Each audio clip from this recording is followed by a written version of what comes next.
నమస్తే. ఇప్పుడు మీరు చూడబోతున్న వీడియో ఖచ్చితంగా మీకు ఉపయోగపడుతుంది, నచ్చుతుంది కూడా. మరి మీకు నచ్చిన విషయం నాకు తెలియాలి అంటే ఈ వీడియోని మీరు లైక్ చేయాలి, షేర్ చేయాలి, అలాగే మన ఛానల్‌ని సబ్స్క్రైబ్ చేయాలి. మీ సపోర్ట్‌ని నాకు అందిస్తారు కదా! ఓకే. ఇప్పుడు వీడియోని స్టార్ట్ చేద్దాం. నమస్తే. Welcome to our channel. నేను కుప్పా పద్మిని. ప్రస్తుతం మనతో పాటు ప్రముఖ ఆధ్యాత్మికవేత్త, ప్రముఖ న్యూమరాలజిస్ట్ లక్ష్మీ నరసింహస్వామి ఉపాసకురాలు శ్రీమతి స్రవంతి గారు మనతో పాటు ఉన్నారు. మాట్లాడదాం. అక్క నమస్తే అక్క. నమస్తే పద్మిని. అక్క లెటర్స్ గురించి చెప్తూ ఉన్నారు. ఏ లెటర్ తో ఎవరు పేరు స్టార్ట్ అవుతుంది, వాళ్ళు ఎలా ఉంటారు, అకార్డింగ్ టు న్యూమరాలజీ వాళ్ళ క్యారెక్టర్ ఎలా ఉంటుంది, మార్చుకోవాల్సింది ఏంటి అనేది చాలా బ్యూటిఫుల్ గా ఎక్స్ప్లెయిన్ చేస్తున్నారు.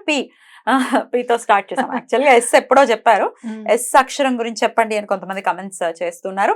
మేడం గారి వీడియోస్ ఒకసారి చూడండి, ప్లేలిస్ట్ లోకి వెళ్ళండి. వీడియోస్ లో ఎస్ అక్షరం గురించి చాలా వివరంగా చెప్పారు. ఓకే రైట్ అక్క. అయితే కమెంట్ సెక్షన్ లో మీరు చెప్పండి, మీకు ఏ లెటర్ ముందుగా తెలుసుకోవాలనుకుంటున్నారు అంటే నా దృష్టిలో పడింది ఎం. ఎం అనే అక్షరం. ఎం అనే అక్షరం వాళ్ళు అసలు ఎలా ఉంటారు. అలాగే చాలా మంది డౌట్ ఏంటంటే సర్నేమా లేకపోతే మన పేర్లో ఉండేదా, మనల్ని ఏదైతే పిలుస్తున్నారో అదా, లేకపోతే సర్నేమ్ లో ఒకవేళ ఎం ఉంది అది కూడా కన్సిడర్ చేస్తారు అసలు ఎట్లా అని అడుగుతారు. మన పేరులో ఫస్ట్ లెటర్ పేర్లో ఇప్పుడు నీ పేరులో ఫస్ట్ లెటర్ నాగ పద్మినినే, కానీ ఎక్కువగా జస్ట్ నువ్వు పేరు అనేసరికి ఏమంటావు పద్మిని అని. అయ్యో నా పేరు జయ దుర్గా వెంకట నాగ పద్మిని. సో పద్మిని అనే కన్సిడర్ చేసుకోవాలి. పద్మిని అనే కన్సిడర్ చేసుకోవాలి. పేరేంటి అనగానే మీరు ఏం చెప్తారు? ఓకే. ఇప్పుడు మైత్రి ఉంది, మనం ఎక్కువగా మైత్రి మైత్రి అని మాట్లాడుకుంటాం, పిలుస్తాం కాబట్టి ఎం అక్షరంతో ఉన్న క్వాలిటీస్ ఎక్కువగా కనపడతాయి. అలా లలిత మైత్రి కాకపోతే లలిత మైత్రి, ఎల్ కాదు. ఎల్ కాదు.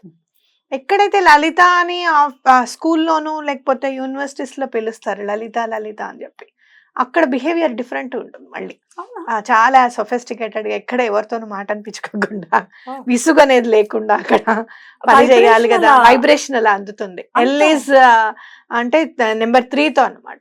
అయ్యో పాపం అనడము, బయట వాళ్ళందరితోనూ అయ్యో పాపం అంటావు ఏంటి, ఇంట్లో మాత్రం ఇలా మాట్లాడతావు అని అంటే అదే డిఫరెన్స్. బయట అందరు లలిత ఫస్ట్ నేమ్ తో పిలుస్తారు లలిత అని చెప్పి. ఎం అంటే ఇంట్లోకి రాగానే మైత్రి అయిపోతుంది కదా. అదే ఏ నంబర్ తో రూల్ చేయబడుతుంది. ఎం is ruled by Rahu, force. నిజంగా చెప్పాలంటే మనీ కూడా ఎంతో స్టార్ట్ అవుతుంది చూడు. రాహు మెయింటైన్ చేస్తాడు ఆయన. మహా మాయగాడు అని అంటావు కదా, మహా మాయగాడు అంటావు కదా, ఆ మాయగాడు కూడా ఎంతో స్టార్ట్ అవుతుంది ఇంగ్లీష్ లో రాస్తే. కాబట్టి రాహు ఏంటంటే చాలా మంచి క్వాలిటీస్ గురించి చెప్పుకుందాం. ఫస్ట్ ఎప్పుడు కూడా మంచి గురించి చెప్పుకోవాలి. వీళ్ళు చాలా రెస్పాన్సిబుల్ గా ఉంటారు.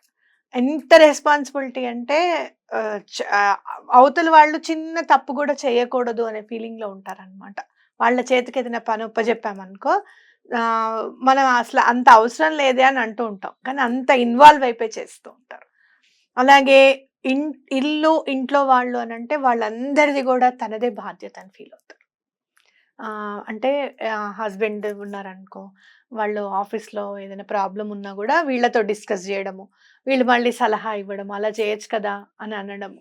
వాళ్ళు అలా చేసినా చేయకపోయినా కూడా మళ్ళీ సర్దుకుపోవడం. నన్ను అడిగారు కదా, మరి నన్ను అడిగిన వెంటనే నేను చెప్పాను సలహా, పాటించలేదే అన్న ఫీల్ అవ్వరు. మళ్ళీ చెప్పడం నా డ్యూటీ, అంటే రెస్పాన్సిబిలిటీ డ్యూటీ మీద అంత క్లారిటీ ఉంటుంది అనమాట వీళ్ళకి. ప్రతి ఒక్కళ్ళని వాళ్ళకి ఏం పని కావాలి, వాళ్ళకి ఏది ఇష్టము, వాళ్ళకి ఏ టైంకి ఏ పని అయిపోవాలి అనేది గుర్తు పెట్టుకొని చేస్తూ ఉంటారు. అందుకే వీళ్ళు ఎక్కువగా అంటే జాయింట్ ఫ్యామిలీస్ లో ఉన్నా కూడా పెద్ద గొడవలు ఉండవు. ఎందుకంటే అందరికి టైం టు టైం ఎవరికి కావాలి అనేది మైండ్ లో నోట్ చేసేసుకుంటారు. ఆ టైం వరకల్లా అన్ని సెట్ చేసేసుకుంటూ ఉంటారు. ఇంకోటి ఏంటంటే వీళ్ళకి ఏం కావాలి అనే దాని మీద కూడా వీళ్ళకి క్లారిటీ ఉంటుంది. ఇప్పుడు నేను జాయింట్ ఫ్యామిలీలో ఉన్నాను, వీళ్ళు ఏం చేయాలనుకుంటున్నారో అది చేస్తారు. అలా కాదండి వీళ్ళు ఒప్పుకోరు కదా అనే ఆలోచన ఉండదు. నేను వాళ్ళకి చేస్తున్నాను, వాళ్ళు నేను చెప్పింది కూడా వింటారు, వినాలి అనే ధ్యాసలోనే ఉంటారు. అలా చెప్పినట్టు కూడా వింటారు, అలా అన్వయించుకుంటారు. పరిస్థితులను అలా చేంజ్ చేసుకోగల సత్తా కూడా వీళ్ళకు ఉంటుంది అనమాట. చాలా తెలివైన వాళ్ళు ఉంటారు. చదువు విషయంలో కూడా చాలా ముందంజ ఉంటారు. ఎలా అయినా సరే నేను బలానా దాంట్లో నేను నెగ్గాలి అనుకుంటే తప్పకుండా చదువుతారు. కాంపిటేటివ్ ఎగ్జామ్స్ లో ఎటువంటి పరిస్థితుల్లోనూ రిజల్ట్ కూడా బాగా వస్తుంది అనమాట. అనమాట వీళ్ళకి. అనూహ్యంగా చదువు అంటే ఎక్కువగా ఇష్టం ఉంటుంది వీళ్ళకి. అంటే ఏదో నేను అయిపోయింది కదా, నా లైఫ్ సెటిల్ అయిపోయింది కదా అన్నట్టు ఉండదు. ఏదైనా చదవాలి, ఒక డిగ్రీ అనేది నా పేరు పక్కన ఉండాలి, నేను చెప్పుకోవాలి నేను చదువుకున్నాను అనే ఫీలింగ్ మాత్రం చాలా ఉంటుందన్నమాట. అర్లీ మ్యారేజెస్ అవ్వడానికి కూడా చాలా అవకాశం ఉంది. మీరు ఎక్కడైనా ఎంతో చూడండి, తొందరగా మ్యారేజ్ అయిపోయిందండి అని చెప్తూ ఉంటారన్నమాట. ఎర్లీ మ్యారేజ్ ఆడవాళ్ళైనా మగవాళ్ళైనా. ఆడవాళ్ళైనా మగవాళ్ళైనా ఎర్లీ మ్యారేజెస్ ఉంటాయి. అయితే ఇప్పుడు ఎర్లీ మ్యారేజెస్ అంటే మనం బిఫోర్ 30 అని చెప్పుకోవాల్సిన పరిస్థితి వస్తుంది. నిజం. ఇంకా 30 ఏనండి, ఇంకెప్పుడు చేస్తారు అన్న దాంట్లో అయిపోతుంది. కాబట్టి మనము అర్లీ మ్యారేజెస్ అంటే 25 తర్వాత 28 లోపల మ్యారేజ్ మాత్రం అయిపోతుంది కంపల్సరీగా. అయితే ఇంకోటి ఏంటి అని అంటే, వీళ్ళు పుట్టింటికి ఎంతైతే విలువిస్తారో అత్తింటి వారికి కూడా అట్లనే విలువిస్తారు. అయితే మగవాళ్ళు కావచ్చు, ఆడవాళ్ళు కావచ్చు. కోపం ఎక్కువగా ఉంటుంది, కొంచెం కంట్రోల్ చేసుకోవాలి ఇప్పుడు పిల్లలకి. అప్పుడు పూర్వం అంటే అడ్జస్ట్ అయిపోవడమో, లేకపోతే మన దాకా వచ్చినప్పుడు చూద్దాంలే టైం కోసం చూస్తారు వీళ్ళు. ఏమనుకుంటారంటే, ఇవాళ నాకు ఇలా ఇలా అన్నారు కదా వీళ్ళు, మనము బాగా కష్టపడి వాళ్ళకి మన చేతలతో ఆన్సర్ చెప్దాం అనేది వీళ్ళకి మైండ్లో ఉంటుంది. అండ్ మోర్ ఓవర్ ఎవరైనా వీళ్ళతో సడన్ గా మాట్లాడడం మానేశారనుకో, టైం ఇద్దాం వాళ్ళకి, వాళ్ళే వచ్చి మాట్లాడతారు మనతో అని అనుకుంటారు, కానీ బాధపడరు. ఇంకా చాలా మంది ఉన్నారు నాతో మాట్లాడేవాళ్ళు, పర్వాలేదు వాళ్ళంతటి వాళ్ళే తెలుసుకుంటారు నా గురించి అనేది ఉంటుందన్నమాట. ఎక్కడ కూడా తొణకరు బెణకరు, నిండుకుండ అలాగా ఉంటుందన్నమాట వీళ్ళ మనస్తత్వం. అయితే ఒక్కటేంటంటే, ఏదైనా కూడా చాలా ఎక్కువగా పని చేయడం, పని విషయంలో రెస్ట్ తీసుకోవాలి అనే ఆలోచన ఉండదన్నమాట. ఆ రెస్ట్ తీసుకోవాలి, నా కోసం నేను కొంచెం నా టైం నేను వినియోగించుకోవాలి అనేది వీళ్ళకు ఉండాలి. అది ఉన్నప్పుడు మాత్రం ఇంకా వేరే హెల్త్ ప్రాబ్లమ్స్ అవి ఏం లేకుండా ఉంటాయి.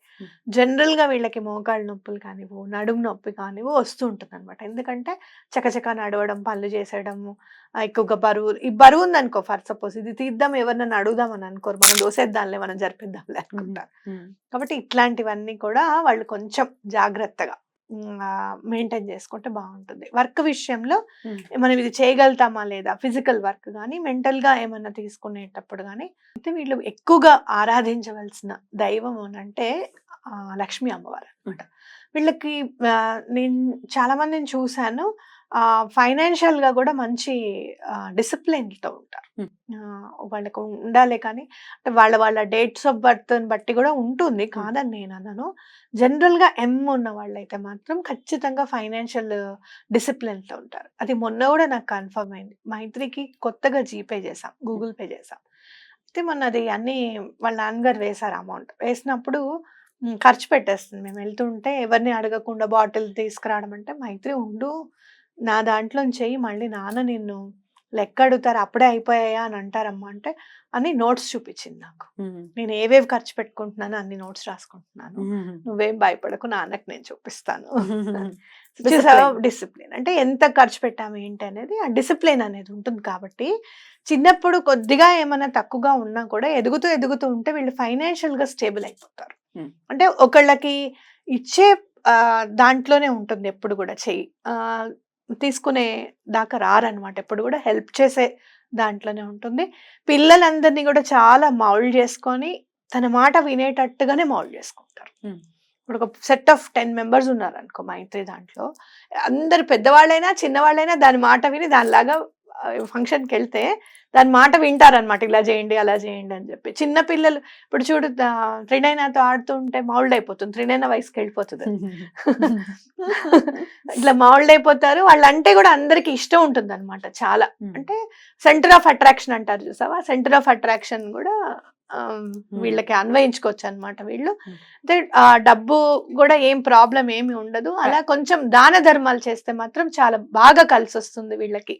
అయితే ఏం దానం చేయాలి, ఎవరిని పూజించాలి అంటే లక్ష్మీ అమ్మవారిని, వెంకటేశ్వర స్వామిని పూజిస్తే బాగా కలిసి వస్తుంది. అలాగే వాటర్ ఎక్కడైనా సరే దానం చేయడం, చెప్పులు దానం చేయడం, ఏవైనా సరే నల్ల వస్తువులు ఏవైనా సరే దానం చేయడం వల్ల రాహు బాగా మంచి ఇంపాక్ట్ చూపిస్తాడు వీళ్ళ మీద అని చెప్పి చెప్పుకోవచ్చు. బ్యూటిఫుల్ అక్క.